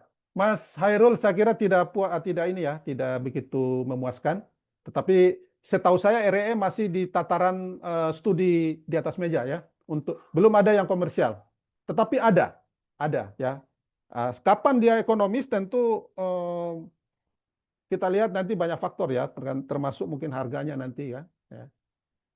Seperti itu. Oke, Mas Jonathan, langsung. Oke, baik. Selamat pagi menjelang siang, Pak. Perkenalkan, saya Jonathan Kensi dari Univ Pertamina Jakarta. Saya ingin bertanya, Pak. Saat ini kan banyak teknik atau pengaplikasian yang terus berkembang. Contohnya seperti pencitraan hyperspektral, dan juga penggunaan mesin learning dalam beberapa penelitian. Nah, lewat pengaplikasian tersebut, bagaimana membentuk kembali peran ahli geologi dalam eksplorasi logam mulia dan pemodelan deposit, Pak? Oke, Mas Jonathan, very good question ya. Saya kira ini adalah teknik terbaru yang berkembang sekarang itu kan spectral remote sensing ya, dan kemudian juga AI. Ya, AI itu bukan Arifuddin Idrus ya. Mulai diterapkan. Saya kira penerapan teknologi ini tidak menafikan atau tidak mengurangi peran tanda kutip peran konvensional dari ahli geologi, Mas. Tidak bisa. Ya, tool is just a tool. Tapi yang mengoperasikan harus memiliki pengetahuan yang mapan. Ya, basic tadi itu, strong basic, nggak bisa mengoperasikan itu tuh garbage in, garbage out, sama dengan geokimia kan. Kalau datanya masuk begitu tanpa kita sorting, filtering, melihat data-data apakah ya tidak bisa gitu. Ya kan? Tetap peran kita tetap sangat krusial menurut saya gitu. Maka NODAP, teman-teman jangan berpikir bahwa ada AI. Tak perlu kita menghafal itu, memahami karakteristik alterasi hidrotermal. Nah, keliru itu. Saya melihat teman-teman yang menerapkan misalnya di BSI ya, sudah menerapkan AI itu sangat bagus dan applicable, confirm dengan apa yang konvensional metode ya, tanda kutipnya, karena dilakukan oleh teman-teman yang memiliki pengetahuan dan pengalaman yang bagus di sana gitu, di Geoscience Division namanya itu di BSI itu. Saya sering bolak-balik ke sana itu. Kalau ada teman-teman di sini, terima kasih menerima saya. Jadi sekali lagi itu tetap penting. Saya tidak begitu paham mengenai AI, Mas. Jujur ya, termasuk geologis, all geologi saya ini. Tetapi menurut saya, pengamatan saya itu Anda tetap harus memiliki pengetahuan yang kuat, basic landasan yang kuat tadi itu. Ya, sehingga peran kita tetap krusial gitu, walaupun ada perkembangan teknologi advance sekarang. Gitu ya, Mas Jonathan? Baik, Pak. Terima kasih, Pak. Ya, makasih.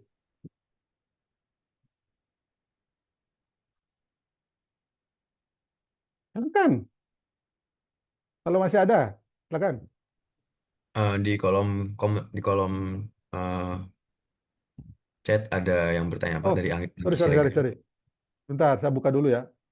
Oke. Anggi. Oh, Mas Anggi ini.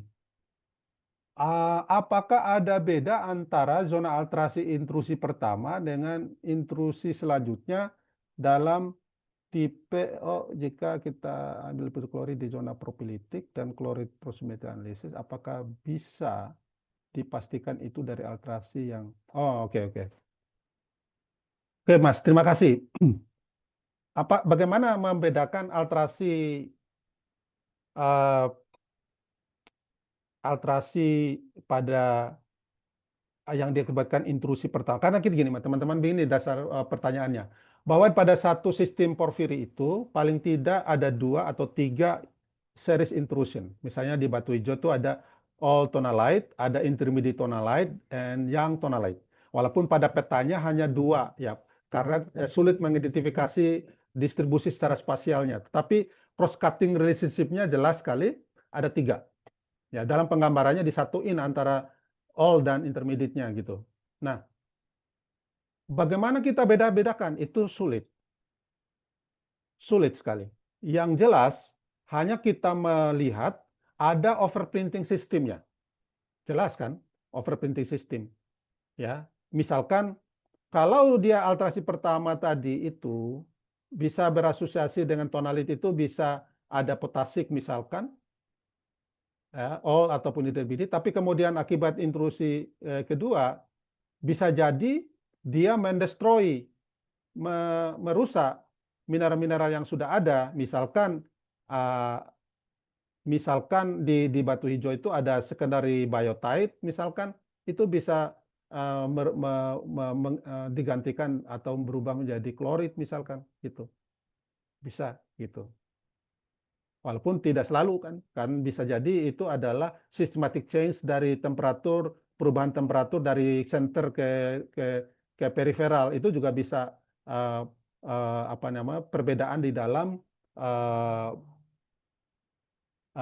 perbedaan di dalam jenis dan abundansi dari mineralogi juga bisa gitu. Jadi sulit itu membedakannya. Tetapi kita hanya bisa membaca dari overprinting sistemnya. Nah, seperti itu Mas, kira-kira. Ya, overprinting namanya. Bisa tangkap Mas Anggi? Lalu tadi apa? Jika kita ambil pedot ini proximitor analysis, apakah bisa dijadikan? Ya, jadi gini, yang kita jadikan patokan di dalam proximator analysis itu, proximator analysis itu begini teman-teman, untuk vectoring to OR, perubahan komposisi klorid dari dalam keluar kan begitu. Kita hanya berasumsi bahwa ada physical chemical condition change dari dalam keluar.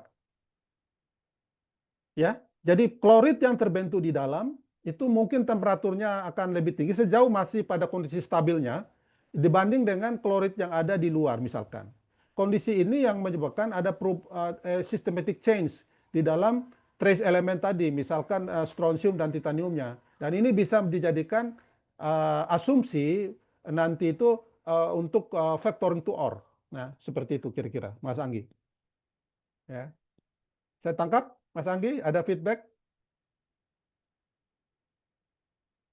Silakan. Nah, semasih kita nunggu Mas Anggi, kita ada lagi nih. Mas Dofairi, Wildan. Izin bertanya Pak Arif, apakah ini BSI ini kemarin ada di Zoom mahasiswa saya ujian kolokium. Maaf, Mas Dofairi atau Mas Wildan ya panggilannya. Apakah copper sulfide yang ada di endapan porfiri selalu berasosiasi dengan early stage vein? No. Contohnya kan di BSI kan jelas Mas. Tapi yang paling umum yes. Tapi tidak selalu kan jadinya. Kalau kita lihat di BSI itu seperti donat kan. Jadi ada jadi early stage veining itu diganggu oleh late stage. Sehingga ada kemungkinan loh, ada remobilisasi copper and gold dari early stage menjadi to late stage.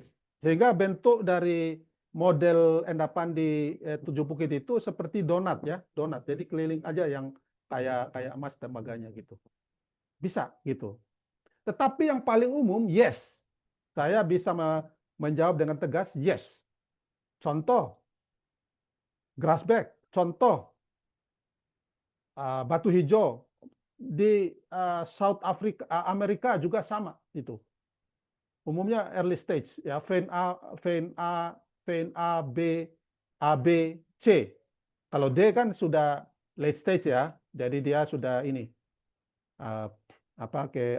asosiasi dengan argili kan, pyritic vein kan, gitu. Seperti itu Mas, ya, seperti itu. Nah, di 7 buku ini kalau Mas Dovairi ini mengarah ke sana, ya memang belum ada jawaban yang valid ya, tetapi kemungkinan bahwa emas tembaga yang ada yang kaya pada early stage tadi itu mengalami remobilisasi karena akibat ada late stage fluid gitu. Ya, entah dari intrusi yang mana gitu ya, atau bisa jadi kombinasi dengan meteoric waternya late stage-nya itu yang menyebabkan remobilisasi precious metal gitu. Gitu ya Mas. Ya, mudah-mudahan dari studi S2 yang saya kolaborasi dengan Akita University bisa menjawab lebih jelas nanti Mas. Ran Takeda dan Takahashi Sensei itu sedang kolaborasi riset dengan saya di 7 bukit, Porfiri 7 bukit. Ya, nanti kita share hasilnya. Oke. Izin bertanya. Oh, sudah tadi. Silakan teman-teman kalau masih ada panitia, silakan kalau ada yang mau disampaikan. Kalau di kolom chat sudah tidak ada ya. Baik Pak, mungkin masih ada pertanyaan titipan ke saya. Izinkan saya bacakan. Oke, monggo. Bagaimana jika di Indonesia masih sangat jarang menggunakan ICP-MS, sedangkan mineral chemistry sangat erat kaitannya dengan ICP-MS atau ICP-OES? Apabila secara umum kami memiliki XRF portable, kemudian analisis apa yang bisa efektif dilakukan dalam konteks studi vectoring, mineral chemistry, dan fertilitas magma dengan keterbatasan perbedaan detection limit. Oke. Itu dulu Mas ya, nanti saya kelupaan. Iya Pak. Dari Mas siapa itu yang bertanya? Itu yang nanya tadi langsung dari Mas Devito yang awalnya Oh, Mas menjadi Devito. Mas ya. Devito. Mas Devito gini. Ada ada tadi TV aku. bentar Abang, ayah lagi bentar. Ada nama intruder. Maaf. Sebentar Abang. Jadi gini, tadi pertanyaan kayaknya saya mixing antara kimia mineral dengan geokimia. Tadi ICP-MS itu bukan untuk kimia mineral, Mas Devito. ICP-MS itu untuk bulk chemical composition, ya seperti itu. Nah, kalau kimia mineral pakai LA ICP-MS namanya, ada LA di depannya, ya seperti itu. Lalu tadi apa ya? Portable XRF ya tadi ya. Nah, kalau portable XRF kan, kalau portable XRF itu hanya workable atau acceptable bagi saya, itu untuk endapan-endapan yang laterit Mas, seperti nikel dan bauksit. Tapi kalau untuk emas nggak bisa. Apalagi di sistem porfiri kita mau melihat emas dengan menggunakan portable XRF, ya nggak bisa gitu, not acceptable. Mungkin tembaganya masih bisa ya, masih. Tapi kalau emasnya not, ya kan? Karena karakteristik emas tadi itu macam-macam tadi saya sudah sebutkan, ya kan?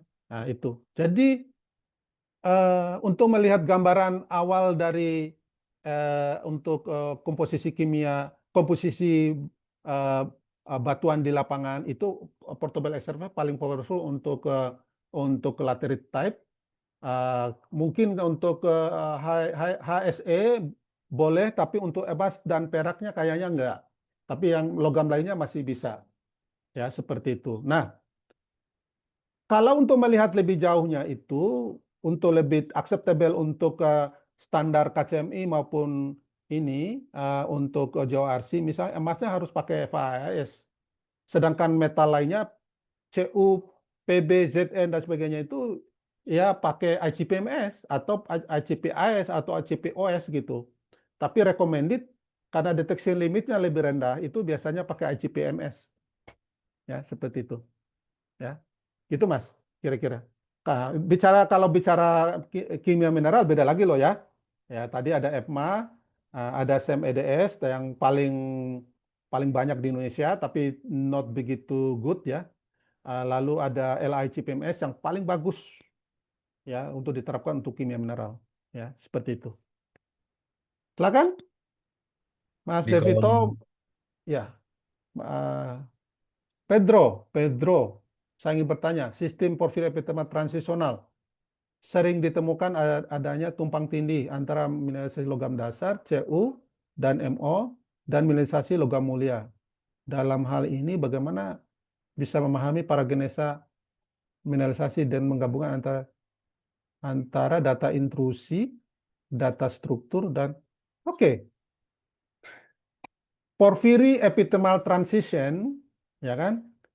Contoh yang paling bagus kalau Anda perhatikan itu Mas Petro itu ada di HUU. Coba baca papernya Buro, ya, Buro et al. Itu terlihat bagaimana sistem porfiri di sana sudah mengalami mengalami supergen enrichment atau apa ya, ada proses ya misalnya sulfida yang primary hypogen sulfide-nya sudah nggak kelihatan, sudah sulit didapatkan, tapi udah diganti oleh covalent. Itu menunjukkan bahwa transisi dia gitu. Ya. Jadi sebenarnya kalau melihat paragenesanya ya kita lihat dari dia hypogennya dulu, baru nanti lihat mineral-mineral berikutnya yang menggantikannya, kan gampang sebenarnya sih itu mempelajarinya. Nah itu dari sisi mineralisasi, tapi sisi alterasi pun bisa gitu. Apakah ada nanti remnan secondary biotite? Itu tentu itu berasosiasi dengan porfiri. Tapi ketika biotitnya ini sudah digantikan dengan mineral-mineral yang misalnya pyrophilite atau dikait dan sebagainya, itu berarti dia sudah masuk ke kategori high sulfidation epithermal misalkan. Kalau epithermal sulfidasi menengah, epithermal sulfidasi menengah dan epithermal sulfidasi rendah itu agak berbeda ya. Dia agak away, dia di peripheral atau distal system. Kecuali yang ada di Far East Lepanto itu memang muncul tidak terlalu jauh, tetapi kalau di beberapa lokasi itu agak jauh ya sistem epithermal sulfidasi rendahnya gitu. Ya, seperti itu. Ya.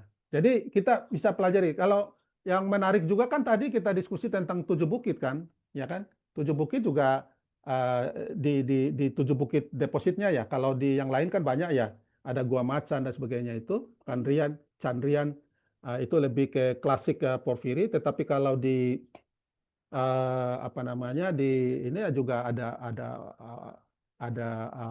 transisi ya, walaupun ada pada awalnya dulu ada zona Barren, tapi dari studi-studi terakhir ini kan nanti teman-teman BSI bisa lebih menjelaskan lagi itu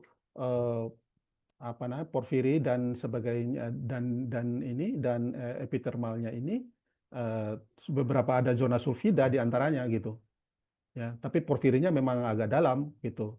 Tapi ini kita bisa jelaskan ini juga sebenarnya ada indikasi transisi itu karena ada remobilisasi dari logam-logam tadi tembaga dan emas tadi itu juga menunjukkan ada proses-proses late proses yang menyebabkan remobilisasi unsur ini gitu. Bisa kita melakukan paragenesanya Mas gitu. Lalu intrusi dan sebagainya ini data struktur ini saya ya tentu ya studi-studi tentang fluida ya itu juga penting, misalnya untuk melihat tadi remobilisasi itu bagaimana. Kita bisa juga melihat dengan metode inklusi fluida, studi inklusi fluida, intrusinya juga berapa fase intrusi. Kalau seperti Tujuh Bukit saya kira sangat menarik dipelajari ya. Bagaimana juga kontrol struktur tentunya. Tentu semuanya harus dipadukan secara komprehensif ya. Dan ini tidak mudah, butuh waktu dan tenaga pikiran biaya ya, gitu. Mungkin tidak terlalu memuaskan, tetapi pertanyaannya memang sangat luas sih seperti itu, menggabungkan data intrusi, struktur, dan fluida itu. Tapi secara umum seperti itu kira-kira, Mas Petro. Oke, selanjutnya mungkin butuh waktu karena waktu kan kita lanjut ke Mas Sulvan. Ingin bertanya apakah ada sistem endapan mineral yang berkaitan dengan potassic rock? Potassic rock. Ya. Dan jika ada, apakah ada kemungkinan karakteristik geokimia yang berbeda? Oke. Ya,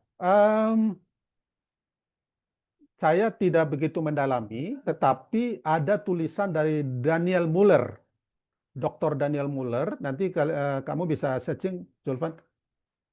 Ternyata di potassic system pun, potassic rock pun bisa terbentuk porphyry system, Mas. Misalkan gitu. Jadi sistem mineralisasinya juga dia memiliki karakteristik geokimia yang berbeda tentunya. Ya kan, potasik kan, jadi potassium rich kan gitu. Jadi pasti berbeda, tetapi di beberapa paper tulisan udah lama sih sebenarnya. Walaupun saya tidak begitu mendalaminya, tidak membaca, hanya sekilas aja, paling baca judul dan daftar isi aja waktu itu. Itu potassic rock affinity itu bisa membentuk juga endapan porphyry system, ya seperti itu. Jadi bisa dibaca lagi nanti, ya lebih jauhnya, ya seperti itu. Atas penjelasan. Oke, Mas Vito. Oke. Apa lagi nih? Mas Yudi, proses geologis seperti alterasi hidrotermal dan metamorfisme dapat menyebabkan mineralisasi emas dan kasiterit. Endapan timah placer yang terbentuk dari akumulasi mineral berat yang tererosi juga dapat juga dapat mengandung emas yang terendapkan bersama. Endapan emas primer di Bangka seringkali berhubungan dengan granit, batuan beku asam. Apakah ada penelitian? Ya, terima kasih. Ini ada emas. Saya jadi gini.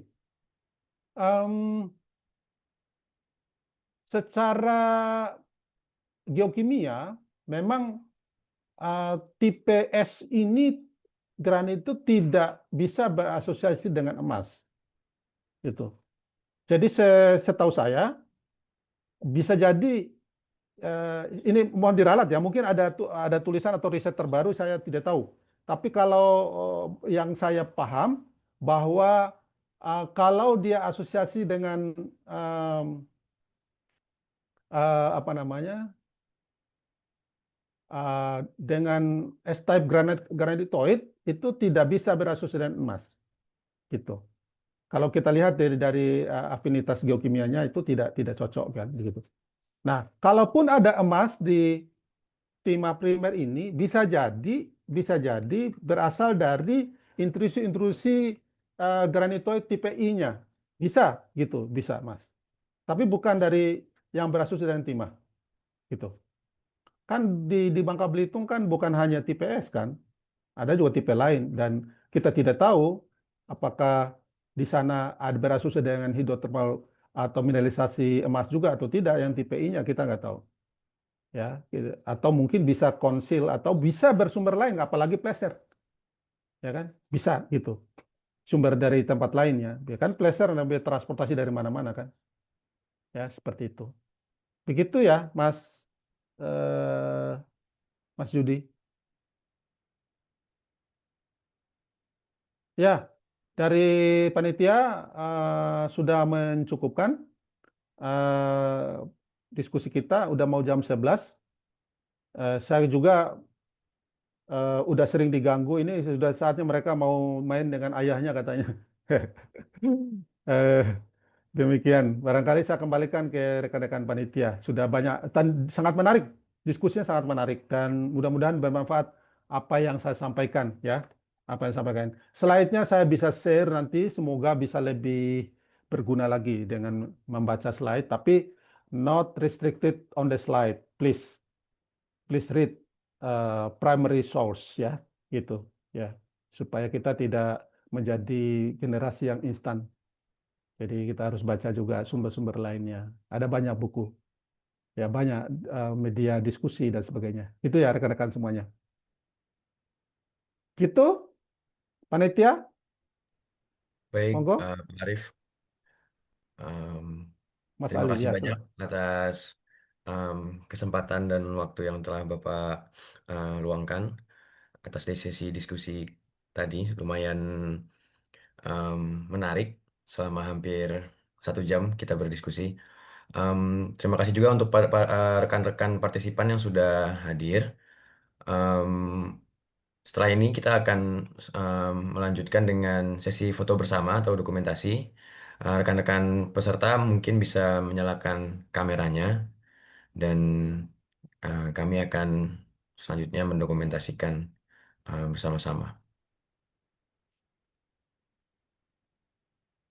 Mungkin kami beri waktu 1 menit, rekan-rekan. Oh ya, sambil menunggu teman-teman on kamera, saya ingin mengingatkan untuk dapat mengisi kolom um, formulir Google Form yang sudah diberikan oleh Mas Devito yang ada di kolom chat. Bagaimana? Mungkin sudah cukup yang ingin on kamera untuk Ada slide yang belum pertama. mandi itu, makanya Anda berani buka kamera. Oke, baik. Saya hitung sampai hitungan ketiga ya. Oke, baik. Masih ada yang ingin on cam? Satu, satu, dua, tiga. Oke, baik. Untuk slide yang kedua, satu, dua, tiga. Walaupun tidak ada yang on cam. Oke, baik. Mungkin itu saja yang dapat kita yang dapat kami sampaikan di sesi kali ini. Apakah masih ada yang ingin disampaikan oleh Pak Arif sebelum kami tutup? Tidak ada, tapi saya mengucapkan terima kasih pada panitia atas apa namanya kehormatan saya memberikan materi dan mudah-mudahan bermanfaat dan mohon maaf apabila ada kehilafan dalam kata-kata dan bersikap selama memberikan materi tadi. Terima kasih. Wassalamualaikum warahmatullahi wabarakatuh. Selamat siang. Waalaikumsalam warahmatullahi wabarakatuh. Waalaikumsalam warahmatullahi wabarakatuh. Terima kasih banyak, Pak.